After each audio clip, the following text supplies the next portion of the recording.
안녕하세요. 야유의 부동산 정보입니다. 고양 양재 대심도 고속도로가 최근에 한국개발연구원의 민간 적격성 조사를 통과했다는 좋은 소식 전해드립니다. 상습 정체 구간인 경기 고양시에서 서울 강남까지 가는 노선인데요. 이제 대심도 구간인 고속도로를 통해서 갈 수 있는 날이 곧 올 것 같습니다. 현재는 34km를 이동하는데 지금은 평균적으로 86분이 걸리지만요. 고양 장항 IC 기준에서 양재까지 평균 39분으로 줄어드는 그야말로 대혁명인데요. 이 부분을 감안해서 본다면 장항 공공택지 지구의 청약 열기는 좀 더 뜨거워질 것으로 예상이 됩니다. 또한 영상밸리 안에 들어오는 주상복합 초고층이나 장항 공공택지 안에서 반도건설 부지가 있는데요. 이것도 47층 주상복합으로 24년 정도에 청약을 할 것으로 예상이 됩니다. 역시 이 지역이 상당히 큰 수혜를 받을 것으로 예상되고요. 고양시는 고양 양재 지하 고속도로와 서울시 및 국토부 사업을 연계하는 방안으로 갈 것을 시사했는데요. 이는 경부고속도로 지하화 구간까지 연계될 가능성도 있어 보이는 구상으로 저는 해석이 됩니다.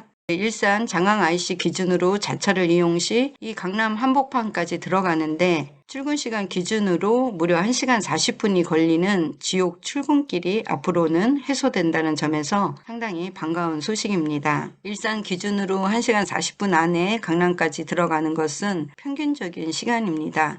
비가 오거나 눈이 오거나 특별히 정체가 심한 날은 저 같은 경우는 2시간에 걸쳐서 출퇴근을 한 적도 있습니다. 개인적으로 일산에서 용산 출근과 강남 출근을 겪은 사람인데요. 이 출퇴근의 피로도가 얼마나 업무 효율을 저하시키는지 저는 누구보다 잘 아는 일인입니다. 이 고양 강남까지 이어지는 대심도 구간의 고속도로가 생긴다면요. 특별히 이 덕은지구 같은 경우는 강남 양재까지 20분 코스로 양재 나들목 도착이 가능해지고요. 이제 남은 과정은 전략 환경 영향 평가를 통해서요. 제3자 제한 공고라든가 실시 협약 등의 절차가 끝나면 27년 안에는 착공 예정입니다만 제 개인적인 생각으로는 3년 안에도 가능한 절차인데요. 지자체가 얼마나 총력을 다하느냐에 따라서 또한 지역구 의원들의 활약에 따라서 26년에 착공할 수 있기를 한번 기대해 봅니다. 특히 덕은지구는 이 현천 IC를 통해서 진입하게 되는데요. 거의 20분 안에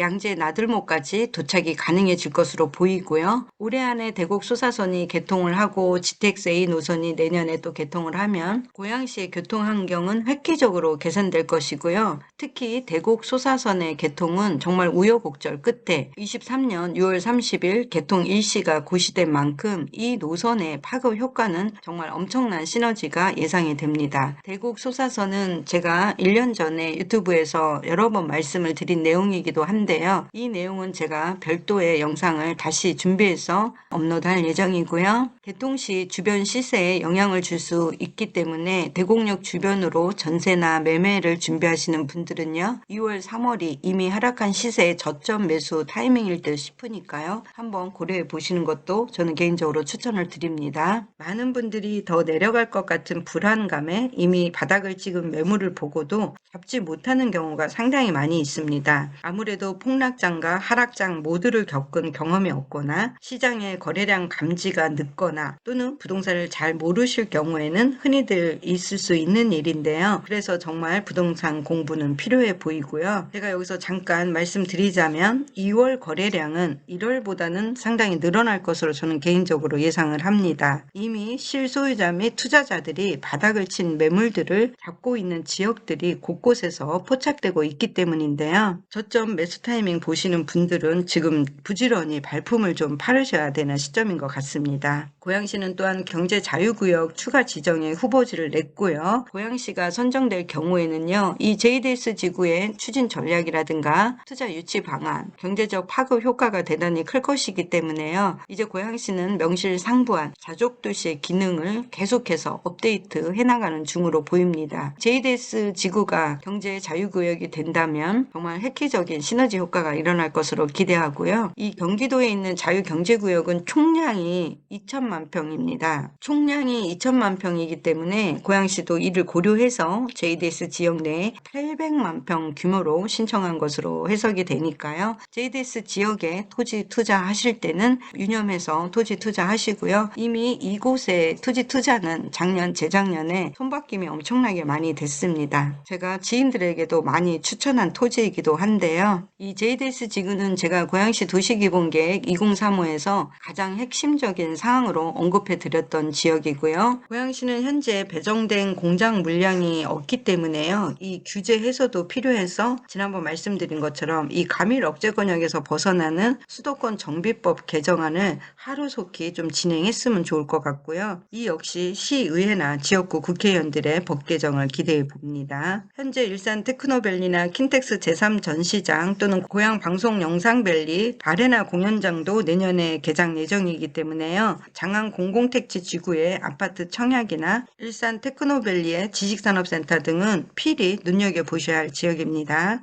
장안 공공택지 지구는 공공임대라든가 공공분양 또 민간분양을 모두 포함해서요. 11개의 단지가 들어오고요. 총 16,024가구가 들어서는 대규모 주거타운입니다. 지금까지는 신혼희망타운이라든가 행복주택 등이 분양을 했고요. S1 블록이 굉장히 뜨거운 사전청약 열기로 마감이 됐고요. 올해 안에 나올 민간분양 아파트는 분양 공고가 나오는 대로 빠르게 영상을 업로드할 예정인데요. B3 부지라든가 이 주변에 있는 민간분양 아파트들이 나올 예정입니다. 또한 장항지구와 맞닿은 일산 테크노밸리는요. 지난달 지작물 철거 공사를 시작했고요. 이제 본격적으로 단지 조성 사업에 들어갔으니까요. 빠르면 내년부터는 토지 입찰 공고가 시작될 것으로 보입니다. 이 고양시 킨텍스 주변은 약 87만 제곱미터, 그러니까 26만 평의 용지에 이르는 미디어 콘텐츠 또는 바이오 메디컬, 첨단 제조 분야의 혁신 기업 등을 유치하는 것을 주 목표로 하는데요. 미래 신산업의 거점지로 거듭나게 될 지역이 바로 여기입니다.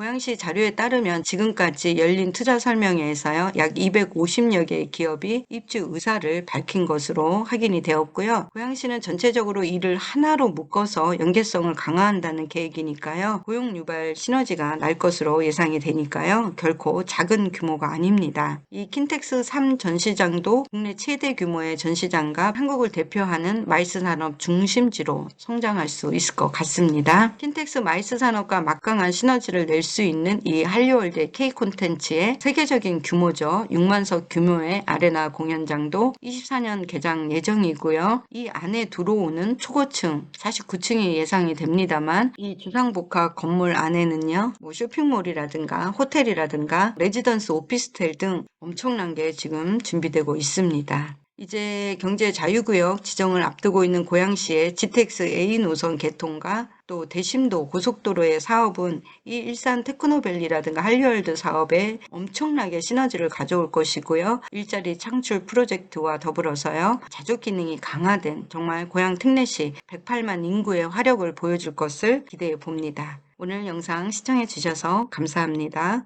다음에 또 만나요. 안녕.